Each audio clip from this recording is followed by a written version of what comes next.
जय जगन्नाथ फ्रेंड्स, जदि आपण 2025-26 शिक्षावर्ष रे पोस्ट मैट्रिक स्कॉलरशिप आवेदन करिसेंती एवं आपणकर स्टेटस रे पेमेंटा processed sanction by approve authority एवं पार्शियल पेमेंट सक्सेस किंबा एप्लिकेशन टा रिमूव्ड भली नुआ अपडेट देखा जाउची तेबे आज रो भिडियो आपण मानक पई बहुत जरूरी रहइबो। कारण मु आज ए भिडियो माध्यम रे सब आपण मानक डिटेल्स रे बुझेबी। तेणु भिडियोटा को बिना स्किप करी शेष पर्यंत निहाती भाव रे देखंतु एवं भिडियो रे नुआ थिले भिडियोटा गोटे लाइक करंतु एवं चैनल को सब्सक्राइब करी रखंतु। जो प्रथम ये स्लाइडटा देखिपुंट आपने सैंक्शन बाय अप्रूव अथॉरिटी 27 जून 2026 रे लिखा जाइए एवं जो पेमेंटा प्रोसेस अच्छी से 27 जून 2026 रे तापर पार्शियल पेमेंटा सक्सेस देखा जाउछि 2 मार्च 2026 रे। तो यार अर्थ होछि आपनकर जो स्कॉलरशिप फाइलटा संपूर्ण भाव अनुमोदित होई पेमेंट डिपार्टमेंट को पठा जाइछि। जदि आपनकर स्टेटस रे पेमेंट प्रोसेस आसीछि ताहेले भय करिवार किछि नाही, अर्थात आपनकर पेमेंटा ऑर्डर जनरेट हो जाइछि एवं खूब शीघ्र आपनकर बैंक अकाउंट को टंकाटा आसी जिवो।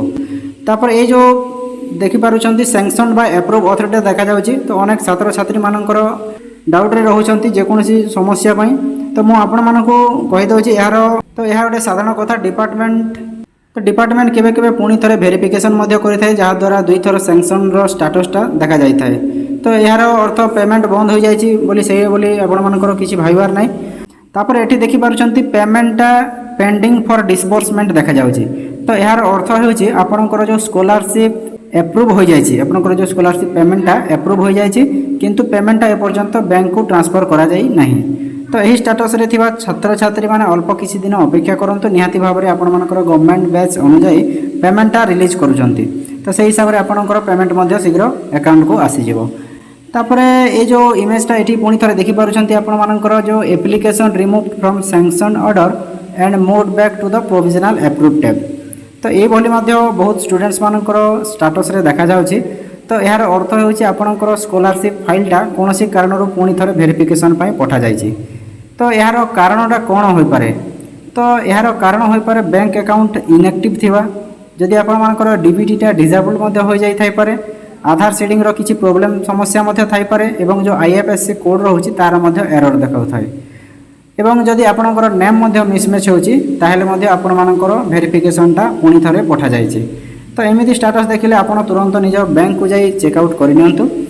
तापर एठी आपण माने पुणी थरे देखि पारुछंती sanction by approve authority payment processed एवं ऑर्डर जनरेट। तो यही स्टेटस थिले प्राय समस्त छात्र छात्री को पेमेंटा खूब शीघ्र क्रेडिट हेबार मध्ये संभावना रहुछि। तो डिपार्टमेंट रो सूचना अनुसार आगामी किछि वर्किंग डेज मध्य रे पेमेंटा रिलीज हो जाई पारे। तो पेमेंटा केबे आसीबो? बहुत पिला मानकर डाउट रहुछि पेमेंटा केबे आसीबो। जदि आपनकर स्टेटस रे पेमेंट प्रोसेस्ड किंबा order generated pending for disbursement एमिति शो करूछि तेबे अधिकांश क्षेत्र में जुलाई प्रथम सप्ताह सुधा स्कॉलरशिप अमाउंटा आपनकर अकाउंट को आसी जाई पारे।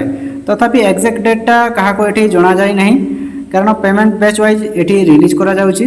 तो वर्तमान आपण मानकु कोन करबा को पड़िबो? आपनकर बैंक अकाउंटटा एक्टिव अछि कि नाही सेटा चेक आउट कर दियंतु। जदि एक्टिव नाही तो निहाती भाव रे एक्टिव कर नियंतु। डीबीटीटा एनाबल अछि कि नाही सेटा मध्ये थरे देखि दियंतु। आधार लिंक मध्ये चेक आउट कर दियंतु एवं जो एनपीसीआई मैपिंग अछि सेटा मध्ये ठीक अछि कि नाही सेटा थरे चेक कर दियंतु। जदि कोनोसी प्रॉब्लम थाए तेबे स्कॉलरशिप पोर्टल रे ग्रीवेंस मध्ये करि परिबे एवं डिपार्टमेंट को जाई ईमेल मध्ये करि परिबे। तो अनेक छात्र छात्री को स्कॉलरशिप स्टेटस रे सैंक्शन बाय अप्रूव अथॉरिटी किंबा पेमेंट प्रोसेस्ड भली विभिन्न परिवर्तन गुड़ाक देखा मिलुछि।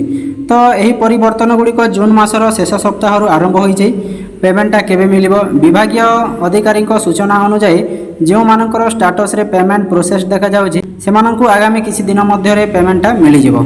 समस्त प्रक्रिया शेष हेबा परे जुलाई प्रथम सप्ताह सुधा अधिकांश छात्र छात्री को स्कॉलरशिप टंका मिलवार संभावना रहुछि। तो जो मानकर पेमेंट बहुत दिन धरी पेमेंट प्रोसेस देखा जाउछि सेमानंकु अल्प किछि दिन अपेक्षा करबाको पड़िबो। सेटा मध्ये परामर्श दिया जायछि, कारण सरकारी स्तर रे द्रुत गति रे वेरिफिकेशन रो काम मध्ये चलीछि। जदि स्टेटस रे एप्लिकेशन रिमूव देखा जाउछि, जदि कोनोसी कारणरू जेपरि कि बैंक अकाउंट समस्या आवेदन सैंक्शन ऑर्डर हटि जाइछि तेबे छात्र छात्री माने निज बैंक अकाउंट को जांच करि नियंतु किंबा बैंक सह जोगाजोग मध्ये करि पारंती।